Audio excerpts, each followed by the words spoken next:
Saya ketemu Pak Frans Kansil waktu dia masih sangat muda sekali, ya kan? Di Melak, di Kalimantan Timur waktu itu, saya KKR, beliau yang mimpin pujian. Pak Frans sekarang diberkati Tuhan dengan pelayanan di Kaltara dan juga menjadi pengurus misi untuk GSYA. Tapi beliau juga saya minta untuk menjadi salah satu sending leader dari Search Project untuk Kalimantan. Jadi kita akan mendengarkan firman Tuhan dari Pak Frans. Saya persilahkan Pak Frans. Shalom. Yang ada di dalam ruangan ini dan juga yang ada di berbagai tempat lewat live streaming. Ya, terima kasih Pak Paulus yang telah memberikan saya kesempatan untuk sharing kepada semua teman-teman di sini dan dimanapun berada. Kiranya apa yang saya bagikan ini akan terus menguatkan iman kita supaya kita teguh dalam Yesus, kita teguh dalam panggilan Yesus bagi kita, jangan mundur selangkah pun, katakan amin. Jangan berpikir untuk mundur tapi berpikir untuk maju, kita harus setia kepada Tuhan. Seperti yang tadi dikatakan Pak Paulus, kami pernah bertemu pada awalnya tahun 1996 mungkin itu Pak, karena 96 akhir saya pindah ke Tarakan.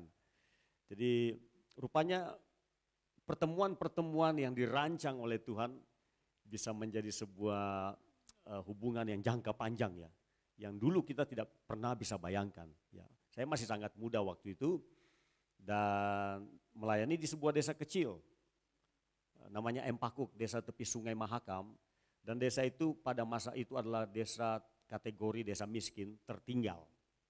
Jadi kiri kanan belakang hutan, depan sungai. Jadi kalau saya mau ke kota kecamatan yang namanya Melak itu, saya perlu dengan motor ketinting, perahu motor itu 1 jam. Bisa lewat hutan sekitar 2,5 jam jalan kaki. Pada masa itu, tempat itu cukup terpencil, ya, dan saya melayani Tuhan di sana hampir 6 tahun. Setelah tahun ke-6 itu, saya dengar suara Tuhan berkata, pindah ke kota Tarakan. Pindah ke kota Tarakan. Saya doa puasa, saya tanya pemimpin-pemimpin saya dan mereka konfirmasi bahwa ya silakan kalau mau pindah silakan. Jadi saya perlu dengar suara Tuhan untuk pindah dari satu tempat ke tempat yang lain. Dan rupanya saya tidak salah dengar, walaupun pada awal memulai pelayanan di kota Tarakan itu saya harus merintis gereja dengan modal saya, istri dan anak. Jadi kami 3 orang saja. Tidak ada kenalan di kota itu, tapi dengan iman saya berjalan meyakini bahwa Tuhan suruh saya pindah ke sana. Jadi bulan-bulan pertama hanya kami 3 orang ibadah di rumah kecil, rumah yang sempit, walaupun itu ada di tengah kota. Itu tahun 1997, awal saya sudah mulai menginjil di jalan, di rumah-rumah, di toko, saya beritakan Injil. Dalam 1 tahun pertama, itu hanya rata-rata 4 atau 5 orang berkumpul pada hari Minggu. Jadi sangat sedikit, lambat rasanya, tetapi dalam hati saya, kalau saya bisa tekun, saya bisa taat kepada Tuhan dalam panggilannya, maka saya akan melihat penuaian jiwa. Itu keyakinan saya. Jadi walaupun kami cuma 3-4 orang dewasa berkumpul, itu kalau kami sudah berdoa, doa kasih kencang-kencang, suara itu kasih besar. Jangan karena sedikit orang maka suaranya juga sayup-sayup gitu ya. Nanti kalau orang banyak baru suaranya besar. Oh tidak. Tuhan ajarkan saya kalau kau berdoa walaupun jumlahmu sedikit, kau harus berdoa dengan sepenuh hati, berdoa dengan yakin bahwa satu saat nanti engkau akan lihat penuaian. Jadi kami dari awal perintisan gereja itu mulai berdoa untuk menuai jiwa. Saya mulai membayangkan puluhan orang, ratusan orang, saya bayangkan ribuan orang. Bahkan saya buat statement untuk saya sendiri, bahwa satu saat nanti dari modal 3 orang ini, dia akan jadi 30, dia akan jadi 300, dia akan jadi 3.000, dia akan jadi 30.000. Itu tahun pertama saya sudah bayangkan dalam pikiran saya, dari modal 3 ini akan jadi sampai puluhan ribu. Ini iman ya, iman kan gak perlu keluar duit. Modal percaya saja. Nah, tahun-tahun pertama itu saya biasa diundang oleh Pak Paulus pada tahun 2000-an ya Pak. Jadi hampir setiap tahun, selama berapa tahun itu saya selalu datang ke Disciple Maker, ada seminar-seminar tentang leadership, tentang keluarga, saya pernah bawa istri saya juga. Jadi saya diminta untuk datang untuk belajar. Jadi sebenarnya saya dikembangkan SDM saya itu lewat setiap tahun datang ke tempat ini belajar. Dari pembicara Indonesia, pembicara Amerika, Australia. Jadi selama berapa tahun sejak tahun 2000-an saya belajar banyak di sini, saudara. Sejarah perjalanan pelayanan saya itu sebenarnya Tuhan telah menolong saya melalui pelayanan Pak Paulus Wiratno. Beliau ini mentor saya yang coba memikirkan saya, mendoakan saya supaya saya bisa berkembang. Jadi rupanya tidak rugi Pak datang belajar. Ya bahkan beruntung selalu jalan-jalan, selesai belajar jalan-jalan di pantai-pantai, makan enak, tidur enak saudara. Semuanya dibiayai. Bulan Mei ada tawaran lagi, belajar lagi, haleluya. Jadi saya sudah berkali-kali datang ke Denpasar ini hanya untuk ikut belajar karena undangan dari Pak Paulus. Jadi saya mau berterima kasih Pak Paulus telah menolong saya dan istri saya. Kami bisa bertumbuh dalam sumber daya manusia sehingga yang 3 ini sudah menjadi ribuan orang. Modal 3 ini sudah jadi hampir 40-an gereja Pak, gereja cabang. Di Kalimantan, Timur Utara. Bahkan lewat sekolah Alkitab kita, saya punya 2 program, sekolah misi dan sekolah Alkitab malam. Itu sudah menamatkan alumni kami ada sekitar 670. Tersebar di Indonesia dan di Malaysia Pak. Karena di kota-kota besar di Malaysia kami buka sekolah misi dan juga kami buka sekolah Alkitab malam. Jadi jemaat belajar malam hari. Itu selama beberapa bulan ada modulnya, lalu di wisuda. Kemudian saat ini yang sedang belajar di sekolah Alkitab malam kami Pak, termasuk di penjara. Di penjara ada 70 murid Pak, sedang belajar ini. Jadi ada sekitar 100 sedang belajar, sedang dibimbing dalam program ini. Dan kami buka itu di berbagai kota, sampai ke dalam desa, sampai di Malaysia. Di Malaysia 4 kota kita buka kelas-kelas itu, membantu gereja-gereja di sana. Jadi kita menghasilkan murid, kita menghasilkan pelayan-pelayan Tuhan. Nah, sebenarnya itu ada hubungannya dengan dulu ketika saya biasa datang belajar sini, saya diinspirasikan bagaimana aktivitas, kegiatan, keuletan dari pelayanan Pak Paulus dalam membimbing, memuridkan orang, ya, mengajar anak-anak dari berbagai daerah, ada pelayanan panti asuhan. Akhirnya juga kita dulu terhubung buka panti asuhan juga di Kalimantan Utara. Dan sampai hari ini panti asuhannya masih ada Pak, masih berdiri dengan gedung yang besar. Walaupun anaknya sedikit, karena sulit dapat anak yatim piatu. Sepertinya di sana makmur saudara. Jadi mau dapatkan anak itu agak sulit. Dan mereka dari kecil dipelihara, sekarang sudah besar-besar Pak. Dari SD sampai SMP atau SLS, LTA sudah ada. Jadi saya terinspirasi ketika bertahun-tahun datang ke Bali belajar, melihat pelayanan Pak Paulus, ada radio, ada panti asuhan, ada Yayasan Mercy, ya. Kemudian Dian Mandiri Pak ya, untuk radio. Kemudian ada discipleship seperti ini, disciple maker. Saya pikir wow, ini pelayanan yang bervariasi dan tujuannya menjadikan bangsa-bangsa murid Yesus. Saya belajar dari Pak Paulus bagaimana membangun hubungan, network, supaya jangan bekerja sendiri. Dan juga saya belajar dari Pak Paulus bagaimana konsistensi, kesetiaan, dan kepercayaan. Belajar, berjuang supaya bisa tetap dipercayai orang. Ya, walaupun kita ini belum sempurna, tapi harus ada itikat, kemauan kuat untuk bisa mempercayai orang dan juga dipercayai oleh orang. Ya, kalau mempercayai orang lain artinya kita berani melepaskan tanggung jawab kepada mereka kan, biar mereka jadi pemimpin. Kita latih mereka, akhirnya mereka jadi orang-orang yang bisa mandiri melayani Tuhan. Tapi untuk dipercayai berarti orang lain yang harus percaya kepada saya, supaya mereka bisa mau tetap bekerja sama dengan saya. Jadi 2 hal ini yang saya belajar, yaitu belajar untuk mempercayai orang lain, potensi mereka, karunia mereka, dan lepaskan mereka ke dalam pelayanan. Dan juga saya belajar bagaimana saya bisa dipercayai oleh orang, bekerja sama jangka panjang dan seterusnya. Jadi 2 hal ini. Dan sekarang di gereja kami di Tarakan ada sekitar 500 orang Pak. Kalau gereja cabang yaitu hampir 40-an gereja. Itu yang di Gestia, belum yang dari alumni kami ada di Betani, ada di GBI, ada di gereja-gereja denominasi lain. Jadi puji Tuhan, dengan pelayanan yang kecil, dimulai dengan modal sedikit, anggaplah 2 ikan, 5 roti. Ya. Tapi kalau itu ada di dalam tangan Yesus, wow, itu bisa jadi berkat bagi banyak orang karena mujizat terjadi. Saya yakin juga teman-teman di sini, Anda pasti ada yang berpikir, saya ini siapa sih? Ya kan? Latar belakang saya apa? Seperti semuanya serba sedikit, serba kurang. Tetapi saya belajar, saya juga dulu serba sedikit, serba kurang. Tapi puji Tuhan, Tuhan kirim Pak Paulus, Tuhan kirim Pak Douglas, Tuhan kirim macam-macam orang datang ke dalam hidup saya untuk menolong saya. Sehingga saya bisa bertumbuh. Jadi penting orang lain menolong kita, katakan amin. Izinkan orang lain menolong kita, saudara. Supaya suatu saat kita bisa menolong orang lain. Ya kan? Penting untuk belajar dipimpin oleh orang lain yang Tuhan kirim kepada kita. Supaya suatu saat kita punya modal untuk memimpin orang lain.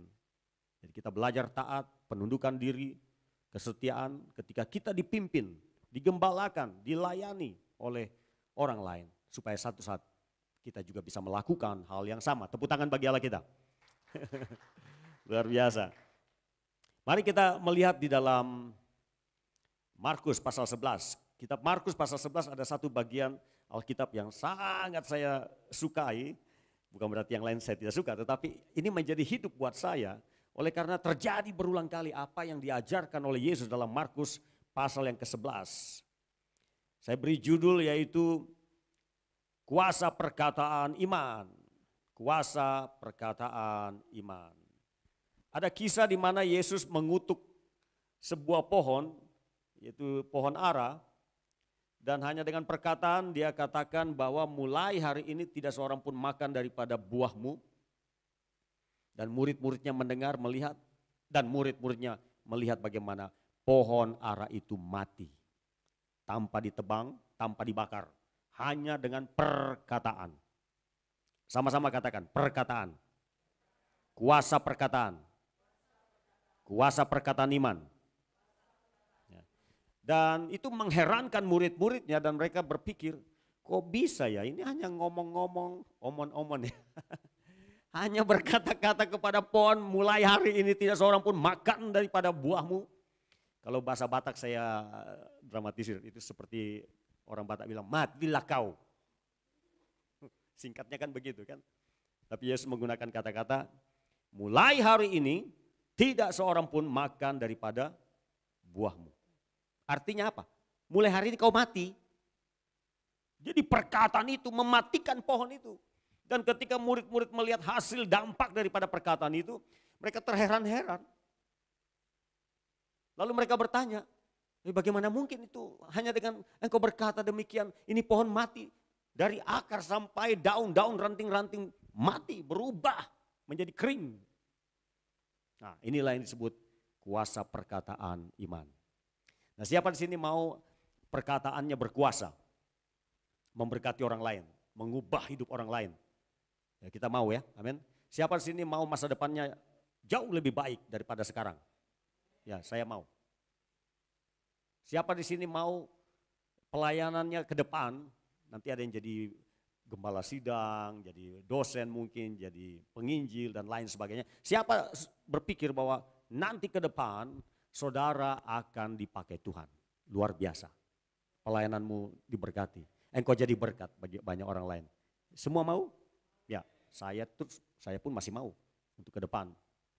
Nah, perhatikan satu hal ini. Ketika Yesus mengajarkan tentang kuasa perkataan iman, bahwa kalau seseorang mengucapkan dengan iman, ya, memperkatakan imannya terus menerus, 1 bulan belum lihat hasil, 1 tahun belum lihat hasil, 10 tahun belum lihat hasil, tapi dia terus memperkatakan imannya. Dia terus memperkatakan doanya, permohonannya, dan meyakini bahwa itu pasti terjadi. Hal itu akan terjadi baginya. Mari kita lihat Markus pasal yang ke-11 ayat 12 sampai 14. Keesokan harinya sesudah Yesus dan ke-12 muridnya meninggalkan Betania, Yesus merasa lapar dan dari jauh ia melihat pohon ara yang sudah berdaun. Ia mendekatinya untuk melihat kalau ia mendapat apa-apa pada pohon itu. Tetapi pada waktu ia tiba di situ ia tidak mendapat apa-apa selain daun-daun saja. Sebab memang bukan musim buah ara. Maka katanya kepada pohon itu, jangan lagi seorang pun makan buahmu selama-lamanya. Dan murid-muridnya pun mendengarnya. Kita lompat pada ayat yang ke-20 dan seterusnya. Pagi-pagi ketika Yesus dan murid-muridnya lewat, mereka melihat pohon ara tadi sudah kering sampai ke akar-akarnya. Nah, ini hasil daripada kuasa perkataan iman yang Yesus perkatakan. Maka teringatlah Petrus akan apa yang telah terjadi, lalu ia berkata kepada Yesus, Rabi, lihatlah pohon ara yang kau kutuk itu sudah kering. Wah, ini mengherankan saudara. Yesus menjawab mereka, percayalah kepada Allah. Berimanlah kepada Allah. Yakinlah perkataan Allah. Firman Allah, yakin. Lalu dia mulai menjelaskan tentang hal tersebut. Aku berkata kepadamu sesungguhnya barang siapa berkata kepada gunung ini, beranjaklah dan tercampaklah ke dalam laut, asal tidak bimbang hatinya. Tetapi percaya bahwa apa yang dikatakannya itu akan terjadi, maka hal itu akan terjadi baginya. Halo? Percaya perkataan Yesus ini? Ini masalah iman ini masalah keyakinan. Masalah perkataan iman, berkata kepada gunung pindah, kalau itu betul-betul perkataan iman, gunung itu akan pindah. Cuma sekarang kan apa urusan kita memindah-mindahkan gunung, saudara? Kita bukan kontraktor. Tapi jika pada satu saat gunung perlu dipindahkan, oleh karena Tuhan menggerakkan hatimu, memang gunung bisa pindah hanya dengan kata-kata, saudara. Katakan amin. Saya buktikan itu di Tarakan. Ada satu bukit di tengah kota ini namanya Gunung Bakso. Bukan bakso dijual situ, tapi itu tempat pelacuran. Itu bukit saja di tengah kota, jadi setiap hari kita bisa lewat. Di bukit-bukit itu tempat pelacuran di situ. Di tengah. Jadi saya pikir bisakah Gunung Bakso ini dipindahkan? Menurut Markus pasal 11, Yesus bilang gunung bisa dipindahkan termasuk Gunung Bakso. Artinya aktivitas mereka dapat dipindahkan. Tempat pelacuran, saudara. Jadi setiap kali lewat saya, jemaat, entah siapa lagi. Dalam nama Yesus. Tempat pelacuran ini dihapus, dipindahkan, didoakan. Dan tiba-tiba satu saat kami dengar berita, dia dipindahkan, dibersihkan, habis, dipindahkan ke luar kota. Mau dibuang ke laut, meninggal nanti mereka. Dipindahkan, lalu ada satu Gold Star, itu tempat maksiat terselubung itu. Itu di tepi jalan di tengah kota juga, aduh tempat perzinahan di situ. Mabuk zina ada situ. Setiap kali lewat katakan dalam nama Yesus Gold Star, tutup. Enggak berapa lama, ditutup habis. Ada lagi satu namanya Nirwana. Itu juga tempat mabuk pesta pora situ. Kita lewat katakan dalam nama Yesus, tutup. Tutup juga dia. Benarlah perkataan Yesus, jika engkau berkata dengan iman, berkata dengan penuh kepercayaan, tidak bimbang hatimu, kau percaya apa yang kau katakan itu akan terjadi, maka hal itu akan terjadi bagimu. Kemuliaan bagi Allah kita. Perhatikan perkataan Yesus, aku berkata kepadamu, sesungguhnya barang siapa berkata kepada gunung ini, beranjaklah dan tercampaklah ke dalam laut, asal tidak bimbang hatinya. Tetapi percaya bahwa apa yang dikatakannya itu akan terjadi, maka hal itu akan terjadi baginya. Jadi teman-teman praktekkan ini saudara. Kita kan mau memenangkan kota, memenangkan jiwa-jiwa. Perkatakan doa-doa kita dengan yakin. Tahun pertama saya datang ke kota Tarakan, Tuhan mengajarkan saya tentang ayat ini dan menjadi hidup sekali. Kenapa? Tahun pertama saya datang belum ada jemaat. Tiba-tiba Tuhan menantang saya untuk memperkatakan iman. Katakan bahwa gedung-gedung di kota Tarakan ini direbut, dipakai untuk tempat ibadah. Saya pikir siapa yang mau kasih? Kalaupun disewa dari mana uangnya? Ruko-ruko, gedung-gedung bisa dipakai.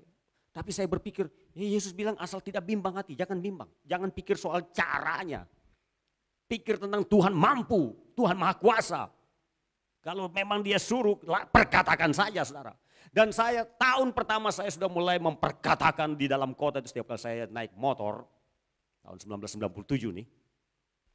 Saya mulai perkatakan, dalam nama Yesus. Saya pakai gedung-gedung di kota ini untuk jadi tempat ibadah saya. Walaupun kadang-kala lewat pikiran siapa yang mau kasih kau, siapa kau. Kalau kau sewa siapa, dari mana duitnya.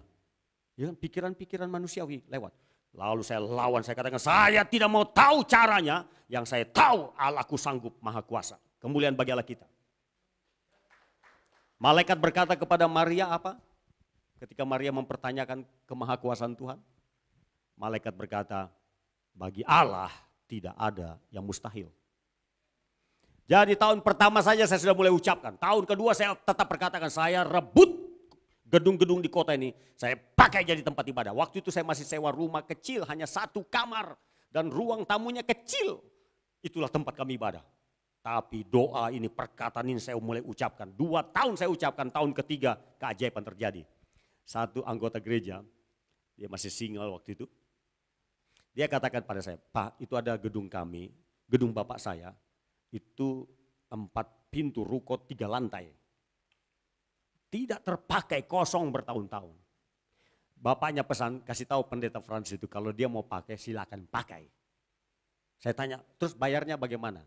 Tidak usah bayar Pak, pakai saja. Jadi kami pakai 1 ruangan di ruko, 4 pintu 3 lantai itu, kami hanya perlu 1 ruangan. Kami pakai berapa tahun? 8 tahun tidak bayar apa-apa saudara. Kemuliaan bagi Allah kita. Mulai tahun ketiga pelepasan gedung-gedung.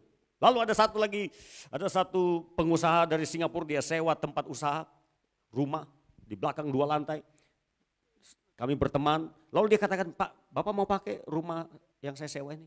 Untuk apa saya bilang? Ya untuk kalau mau pakai pelayanan apa saja silakan.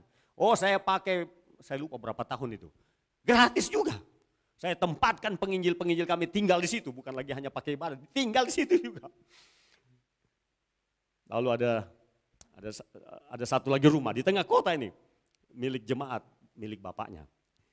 Bapaknya pesan, ini orang Buddha pesan, supaya kasih tahu pendeta Frans, kalau dia mau pakai rumah itu kosong nggak terpakai, pakai saja. Saya tanya, terus bagaimana pembayarannya? Gratis, bertahun-tahun kami pakai gratis di tengah kota. Penginjil-penginjil saya suruh tinggal di situ. Lalu keajaiban terjadi, ini yang paling besar. Dibangunlah mall besar, di belakangnya hotel. Lalu saya lewat di depan tempat itu, saya berpikir, wah cantik banget ini. Kalau saya bisa pakai tempat ibadah ini setelah kami pakai tempat-tempat yang lain. Masih juga saya punya impian, kalau saya pakai ini, wah ini mantap ini. Dalam hati saya, lewat juga pikiran, siapa yang mau kasih, kalau sewa berapa biayanya tuh. Saya lawan, saya katakan bagi Tuhan tidak ada yang mustahil. Saya foto, masukkan di komputer, saya edit, saya tulis nama gereja Sidang Jemaat Allah. Saya editing ya, kemudian saya taruh foto saya di situ lagi pakai kacamata ribbon. Tempel di depan kaca ribbon besar di depan mall itu. Main-main saudara. Tapi dalam hati saya tidak ada yang mustahil.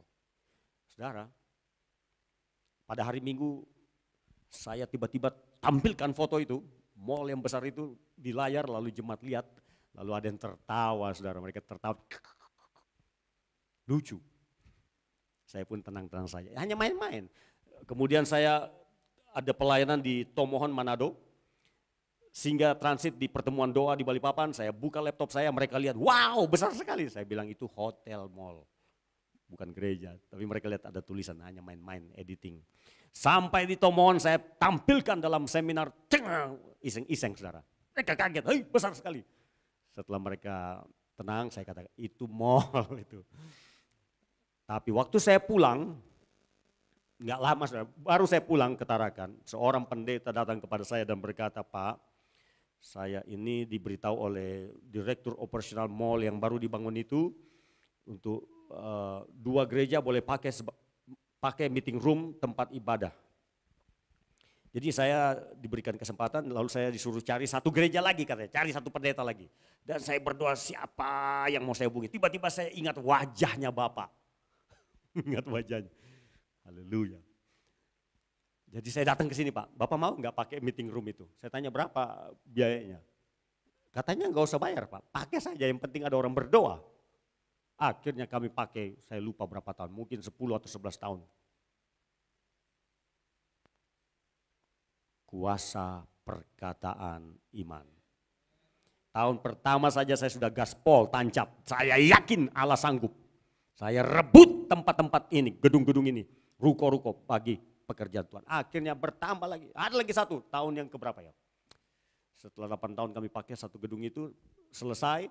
Kami harus pindah, dapat lagi satu gedung. Pemilik yang sama berkata, itu gedung baru dibangun 4 lantai.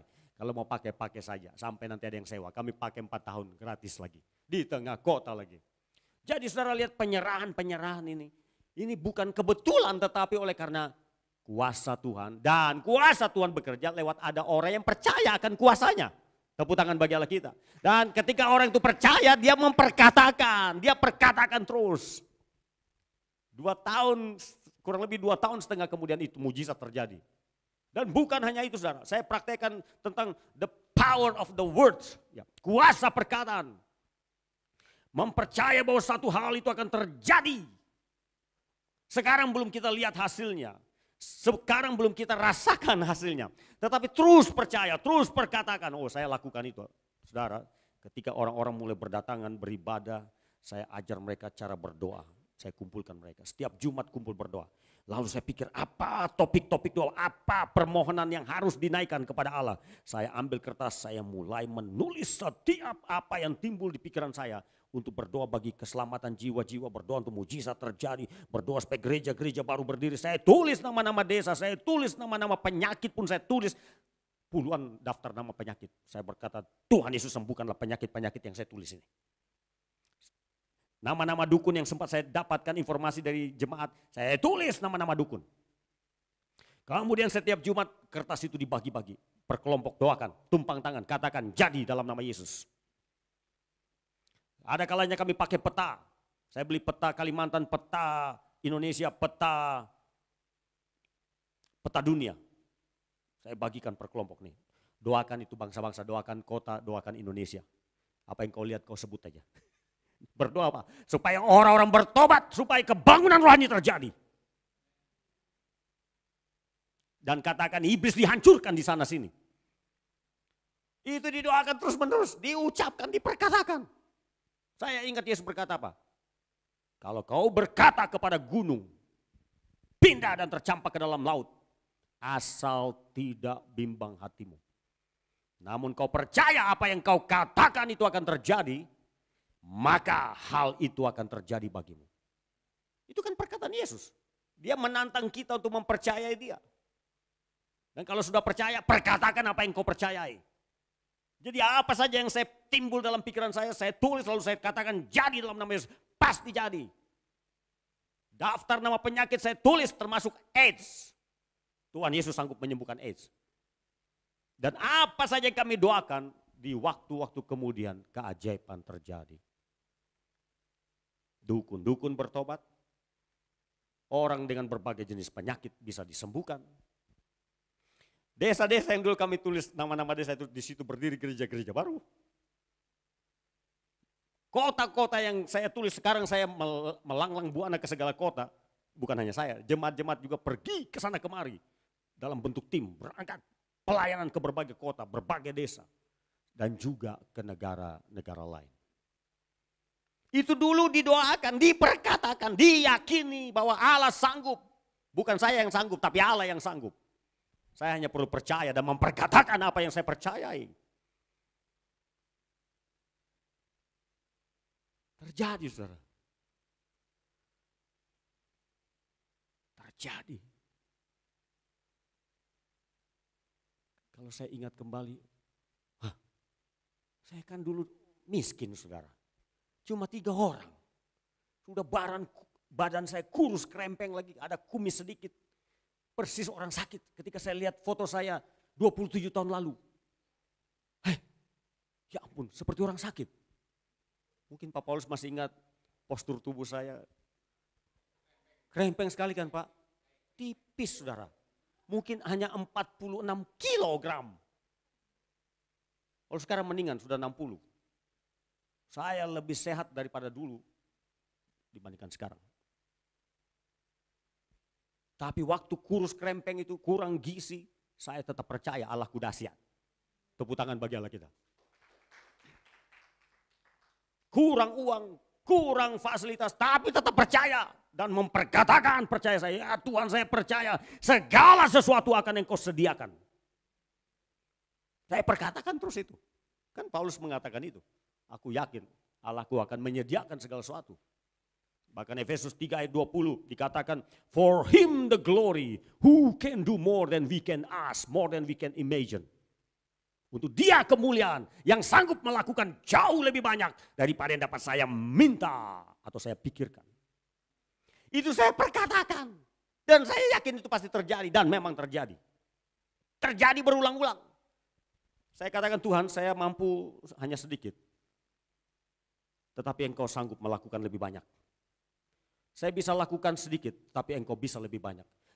Doa saya juga mungkin terlalu sedikit tapi Engkau sanggup melakukan lebih banyak. Kebanyakan doa-doa kita ini terlalu sedikit, saudara. Terlalu dihemat-hemat. Karena kita kurang iman. Sampai permintaan kita pun sedikit, keyakinan kita juga sedikit. Semua serba sedikit. Tapi berdasarkan Efesus 3:20 saya meyakini. Kalaupun saya hanya mampu sedikit, Tuhan sanggup melakukan lebih banyak daripada yang dapat saya minta atau saya pikirkan. Keajaiban firman Tuhan dalam Efesus 3:20 saya alami. Dan saya minta saudara berdoa berdasarkan ayat itu. Mulai hari ini. Katakan selalu, Tuhan saya ini enggak bisa buat banyak. Tapi Engkau bisa melakukan lebih banyak. Permintaan saya mungkin sedikit tetapi Engkau bisa beri lebih banyak. Perkatakan saja saudara. Dan yakinlah. Saya beri contoh pengalaman saya dengan penerbangan MAF, Mission Aviation Fellowship. Yang markasnya ada di Kalimantan Utara, di kota Tarakan. Dulu mereka punya 4 pesawat, sekarang mereka punya 2 pesawat yang kapasitas 9 penumpang. Kalau dulu yang 55 penumpang. Saudara, itu pesawat dari Amerika Serikat itu. Pilot-pilotnya rata-rata Amerika Serikat. Tahun pertama saya berkenalan dengan misi itu.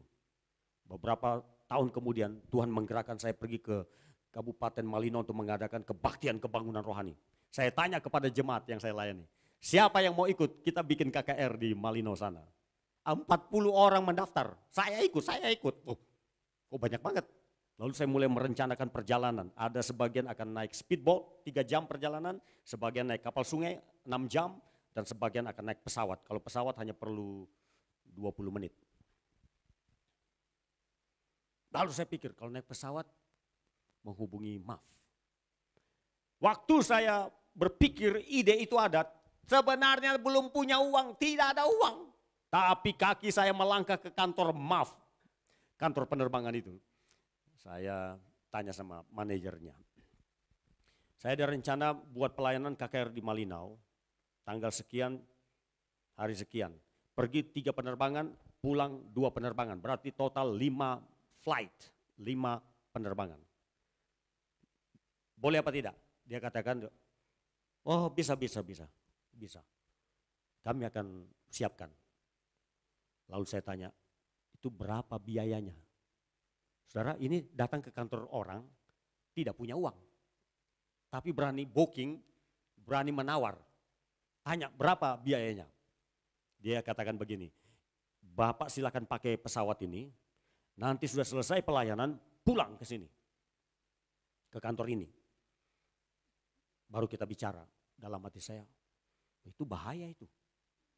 Kita charter pesawat, tidak tahu ongkosnya berapa. Kalau ternyata tinggi sekali, bangkrutlah saya saudara. Sedangkan saya datang aja belum punya uang. Nah inilah biasanya pendeta, modal nekat, modal iman. Belum punya apa-apa tapi yakin dulu. Daripada punya apa-apa tidak ada keyakinan. Betul enggak? Sudah banyak fasilitas, punya banyak berkat tapi kurang yakin. Nah itu kan mendingan saya. Tidak punya apa-apa tapi punya keyakinan. Nah akhirnya kami pakai. Selesai pelayanan saya datang ke kantor itu tanya, Pak mau tanya itu berapa biaya charter 5 pesawat itu, 5 penerbangan. Dia jawab begini, ini top ministry, jadi tidak perlu bayar apa-apa. Ya saudara, dia bilang ini top ministry, tidak perlu bayar apa-apa. Saya kaget, siapa yang bayar? Kok bisa? Padahal itu pertama kali saya menggunakan pesawat mereka. Saya kurang dikenal oleh mereka. Pengaruh apa saya nih? Tapi ternyata kuasa Allah melebihi segala sesuatu. Haleluya! Sampai sekarang saya tidak tahu berapa sebenarnya. Kalau itu harus bayar berapa saya tidak tahu. Itu charter saudara, itu mengubah schedule flight mereka. Di kemudian hari, apakah mujizat masih bisa terjadi atau terulang lagi? Saya punya timbul ide lagi, saya buat pelayanan di pedalaman. Saya datang lagi ke kantor, Pak saya mau pakai pesawat, mau ada pelayanan di Mansalong. Ya, schedule-nya Pak, saya kasih. Pergi 2 pesawat, pulang 1 pesawat. Total 3. Berapa biayanya Pak? Itu waktu tanya pun sebenarnya nggak ada duit. Dia jawab begini, silakan Bapak pakai, nanti kalau sudah selesai pelayanan baru Bapak datang ke sini. Dalam hati saya, wah ini sama dengan yang lalu. Tapi apakah mujizat yang sama bisa terjadi? Terulang lagi. Saya ikuti dia punya perkataan, saya selesai pelayanan baru saya datang kembali, saya tanya, bagaimana Pak? Pembayarannya bagaimana? Dia jawab, ini juga top ministry, jadi tidak perlu bayar. Saudara, berulang-ulang terjadi. Di kemudian hari, saya pakai bukan pergi jauh-jauh, hanya saya katakan saya mau pakai untuk doa di atas udara Tarakan itu 15 menit. Saya mau pakai 4 pesawat sekaligus. Jadi terbang bersamaan. Itu belum pernah terjadi saudara. Dan orang pengurus MAF itu berkata, oke schedule-nya Pak? Oke, bisa Pak, bisa. Langsung ACC, nggak pakai surat. Tidak pakai proposal. Lalu saya tanya, berapa biayanya itu Pak? Ini kisah sudah lama, saya lupa. Saya bayar apa tidak? Tapi kemungkinan saya juga tidak bayar. 4 pesawat di charter, 15 menit. Semua jemaat, berapa orang itu dinaikkan. Berarti 20 orang naik di atas, berdoa di atas untuk kota Tarakan. Dimenangkan, diberkati, diselamatkan dalam nama Yesus. Di kemudian hari kami setiap tahun kadangkala 1 atau 2 kali untuk pakai pesawat hanya untuk berdoa. Dan sebagian besar seingat saya tidak ada bayaran apapun. Hanya 1 kali saya ingat, saya di dalam kantor MAF itu, saya bertemu dengan bosnya, saya tanya, saya mau pakai untuk doa lagi di atas. Saya tanya berapa biayanya? Dia bilang, ini bayarnya harga rugi. Dia bilang bayar harga rugi. Saya dalam hati, maksudnya apa ini? Tapi saya langsung jawab, ya enggak apa-apa, biar rugi. Yang penting Tuhan untung. Saya bayar mungkin di bawah harga bahan bakarnya, saudara. Murah banget. Dan kemarin bulan Maret kemarin, kami ada 2 konvoi di udara, di darat, di laut. Kami pakai 3 penerbangan, 27 orang naik. Kami tanya, berapa biayanya itu Pak? Enggak perlu bayar, dia bilang. Orang Amerika bilang, enggak perlu bayar. Ini terjadi berulang-ulang selama 20 tahun. Dari situ saya ingat, oh betul juga ya. Saya berpikir tentang diskon 25%, diskon 50% barangkali. Tapi yang Tuhan kasih 100%.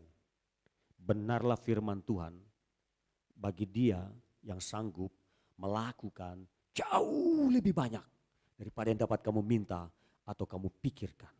Seperti yang ternyata dari kuasanya yang bekerja dalam dirimu. Saya pikir 25% diskon, 50% ternyata 100%, itu berulang-ulang kali. Kalau bukan Tuhan itu tidak bakalan terjadi saudara. Semua karena dia. Yang diperlukan oleh saya dan saudara hanyalah percaya. Dan perkatakan apa maumu. Perkatakan doamu. Dia akan melakukan lebih banyak. Jangan khawatir, jangan bimbang, ragu dalam hidup ini, dalam pelayanan, maju saja, jalan saja. Nanti Tuhan akan buat keajaiban. Saya tutup dengan satu kisah tentang pesawat MAF itu juga. 1 kali di pedalaman, waktu saya masih di pedalaman Pak, tahun 1990-an itu, Saya diminta oleh Pak Charles Dates, Nada Dates untuk hadir ke kota kecamatan karena mereka mengadakan kebaktian kebangunan rohani. Dan saya diminta untuk memimpin puji-pujian. Pada hari H, saya sudah siap, istri saya sudah siap, dan saya pergi ke tepi sungai. Menunggu perahu-perahunya orang yang tidak dikenal itu lewat dengan tujuan saya panggil mereka supaya saya menumpang. Dan kalau menumpang harus bayar. Karena saya tidak punya perahu sendiri. Saya panggil beberapa kali, tidak ada perahu yang singgah.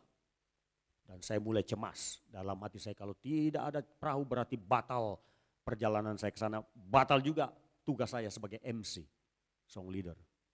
Dan kalau batal, pasti mereka ini bingung siapa yang gantikan saya. Dalam keadaan mulai rasa cemas, saya kembali ke dalam gereja dan saya masih ingat saya berlutut seperti ini, saudara. Dan saya bicara kepada Bapa di sorga dengan sederhana, singkat, padat, jelas. Saya katakan, Bapa di sorga, Engkau yang suruh saya pelayanan ke Melak. Tolong sediakan perahu, saya bilang. Lalu dalam pikiran saya, kalau Tuhan tidak sediakan perahu berarti saya tidak jadi pelayanan. Apapun yang terjadi sana itu urusannya Tuhan. Saya duduk di kursi dalam gereja, lalu tiba-tiba saya dengar ada suara pesawat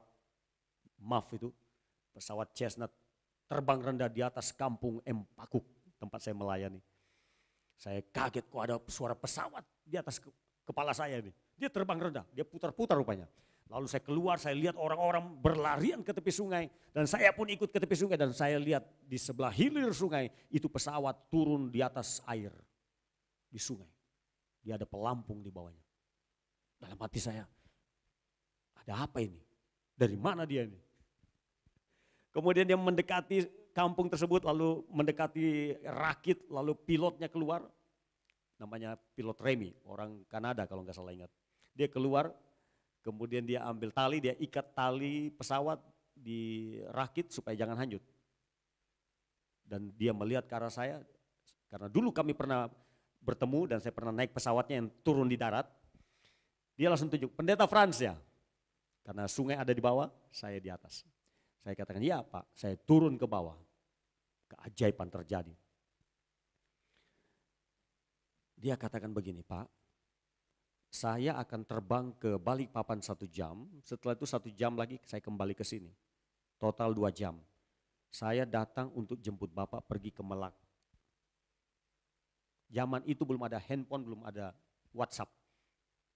Itu kampung tidak ada listrik, gelap gulita kalau malam hari. Jadi siapa yang suruh dia datang? Saya tadi baru berdoa minta perahu sebenarnya. Perahu ketinting. Tapi tiba-tiba datang itu adalah pesawat. Jadi saya hanya katakan, ya Pak. Dia lepas tali, terbang lagi, 2 jam dia kembali. Saya naik pesawat itu dengan istri, dengan anak, dengan 2 remaja. Kami naik gratis, saudara. Hanya 3 menit sampai di tempat. Jadi waktu dia take off 1 menit, di atas 1 menit, landingnya 1 menit, total 3 menit saya hitung. Kalau pakai perahu 1 jam. Yang saya berkesan adalah, saya itu menunggu perahu ketinting, bukan pesawat. Tapi yang Tuhan kirim adalah pesawat. Dan kalau saya berdiri tadi memanggil perahu, lalu ada yang menjemput saya pakai perahu, lalu pesawat itu datang, pasti saya tidak ada di kampung, saudara. Jadi Tuhan sengaja melewatkan semua itu perahu-perahu ketinting, jangan ada satu pun yang singgah, supaya saya jangan ikut dan saya bisa siap tunggu sini ketika dia kirim pesawat. Dalam hidup ini ada kalanya permintaan kita tidak dijawab seperti yang kita mau. Mungkin kita rasa seperti tertunda, terlambat, tapi ada yang lebih baik Tuhan sediakan. Jadi sabar aja saudara, tunggu saja. Keajaiban masih ada. Apa yang saudara pikirkan tentang masa depan pelayanan, masa depan pekerjaan? Kadang-kadang kita berpikir sedikit, terbatas.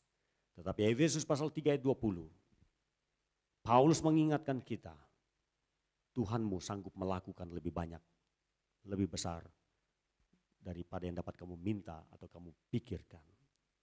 Jangan membatasi Tuhan, yakin saja sama dia. Nantikan pertolongannya, nantikan keajaibannya. Jangan putus asa. Jangan banyak bertanya-tanya, mempertanyakan Tuhan kekuasaan. Nggak usah tanya, dia sudah tetap berkuasa.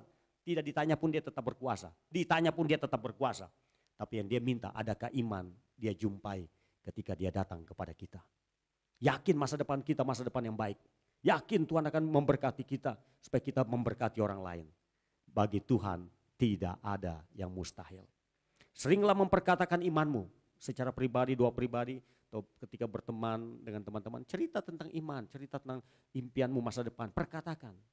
Bukan untuk sombong, tapi untuk mendorong dirimu sendiri dan mendorong temanmu. Engkau memperkatakan yang baik tentang masa depan. Jangan mengutuk masa depanmu, tapi berkatilah masa depanmu hari-hari ini dengan perkataan-perkataan iman,